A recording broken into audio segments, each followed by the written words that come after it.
बिस्मिल्लाहिर्रहमानुर्रहीम। नाजरीन, आप देख रहे हैं वर्ल्ड वाइस डिजिटल और मैं आपका मेज़बान मोहम्मद रहमान भुट्टा। जी नाजरीन, सुप्रीम कोर्ट निगरान हुकूमत और इलेक्शन कमीशन के दरमियान एक बार फिर इंतखाबात के इनकाद के मामला पर खींचातानी शुरू हो गई, क्योंकि इलेक्शन कमीशन ने साफ इनकार कर दिया है कि 90 दिन के अंदर अंदर इलेक्शन नहीं हो सकते। इस हवाले से हमारे साथ मौजूद हैं सीनियर सहाफ़ी तारक जमाल साहब। जी तारक जमाल साहब, आप क्या कहना चाहते हैं इस हवाले से? जी भुट्टा साहब, जैसा कि आपको मालूम है हमारे खदशात दुरुस्त साबित हुए। हम कई रोज से यही कह रहे थे कि इलेक्शन नहीं होंगे, इलेक्शन इल्तवा का शिकार होंगे, तो वैसा ही हुआ। अब इलेक्शन कमीशन ने दो टोक अल्फाज में बता दिया है कि वो इलेक्शन कराने की पोजीशन में नहीं है, क्योंकि नई हल्का बंदियों के तहत इलेक्शन होते हैं। और नई हल्का बंदियों का बहाना तो वाकई बड़ा एक लॉजिक तो है, क्योंकि नई हल्का बंदियों के तहत इलेक्शन करवाना 90 डेज के अंदर वाकई नामुमकिन है, क्योंकि पूरे मुल्क की नई हल्का बंदियां होंगी, नई मरदमशुमारी के मुताबिक होंगी। तो इस मामले में अब जो खदशात थे वो अब यकीन में तब्दील हो गए और साफ पिक्चर क्लियर हो गई है कि इलेक्शन 2023 में नहीं हो रहा है। उन्होंने तो साफ कह दिया जी कि 4 माह नई हल्का बंदियों के लिए दरकार है और 14 दिसंबर को नई हल्का बंदियों के मुताबिक वो नई हल्का बंदियों का शेड्यूल जारी कर देंगे कि कौन सा हल्का कहाँ है, कितने वोटर हैं, वो सारा। तो 14 दिसंबर के बाद आप यूँ समझे कि इलेक्शन प्रोसेस की तरफ वो जाने के काबिल होंगे, यानी उसके बाद वो इलेक्शन के इनकाद का प्रोग्राम तरतीब देंगे। 14 दिसंबर तक तो वो मुमकिन ही नहीं। जी तारक जमाल साहब, आप बताएं ना कि फिर सुप्रीम कोर्ट और जो दीगर सियासी जमातें हैं वो क्या इस हवाले से हिकमत वो क्या कहेंगी जी? वो पहले यहाँ तक रहा है कि सुप्रीम कोर्ट के हुक्म पर इतना सख्त हुक्म था कि इलेक्शन कमीशन को वफाकी हुकूमत को कहा गया कि पैसे दें। जी जी, जितना खर्चा इलेक्शन कमीशन ने जितना तखमीना बताया था, अदालत की तरफ से हुक्म दिया गया कि इनको पैसे दें। तो यहाँ तक मामला चला है सुप्रीम कोर्ट में। तो अब दोबारा अगर होगा तो क्या वो पहले ये प्रैक्टिस तो हो चुकी है केपी और पंजाब के इलेक्शन के मामले पर, तो इसलिए ये अब मामला अल्टीमेटली जाना तो अदालत में है, सुप्रीम कोर्ट में जाएगा मामला, वहां बहस होगी, वहां इलेक्शन कमीशन यही दो टोक अल्फाज में कहेगा कि जी हम इलेक्शन नहीं करवा सकते। इलेक्शन करवाना तो काम है जी इलेक्शन कमीशन का। हुकूमत ने कहना है जी इलेक्शन कमीशन कराएगा इलेक्शन, इलेक्शन कमीशन कहेगा कि हम इलेक्शन करवाने की पोजीशन में ही नहीं है, हमारे पास इतना टाइम नहीं है।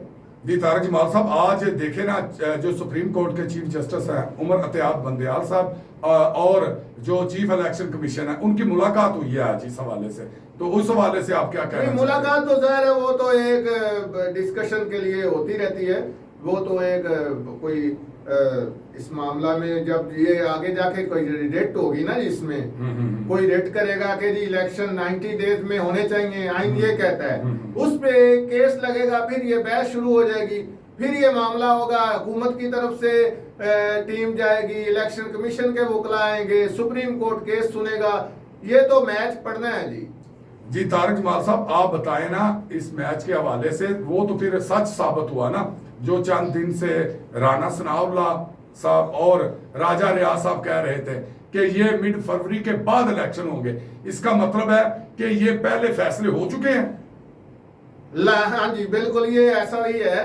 वैसे ये फरवरी तो बहुत दूर, आप जल्दी कह रहे हैं, ये अप्रैल के भी बाद कहीं होंगे, ये इतनी जल्दी नहीं, ये आप अगले साल के वस्त में ही होंगे या एंड पे होंगे। जी तारक जमाल साहब, ये भी तो आप बताएं ना कि जो आज नई कबीना ने हलफ उठाया है, इस हवाले में जो एक्सपर्टीज बताई जा रही हैं कि जो भी वजीर रखा गया है वो एक्सपर्ट उस डिपार्टमेंट के हवाले से रखा गया है, तो आप बताएं कि अगर ये एक्सपर्ट जो वजीर रखे जा रहे हैं, नई कबीना बनाई जा रही है, ये तो लॉन्ग टर्म की सोच रहे हैं, ये निगरानी के लिए या जो है इलेक्शन करवाने के लिए नहीं आ रहे, तो आप इस हवाले से क्या कहना चाहते हैं? बात है जी, एक्सपर्ट जो होते हैं वो लॉन्ग टर्म के लिए होते हैं, टेक्नोक्रेट्स, और ये ताकि जो निजाम भी चलता रहे। अब एक बंदा जो है खालिस वो 3 माह इलेक्शन के लिए लाना है तो वो तो फिर कोई भी आ सकता है, लेकिन इतना चुन के इंटरव्यूज करके,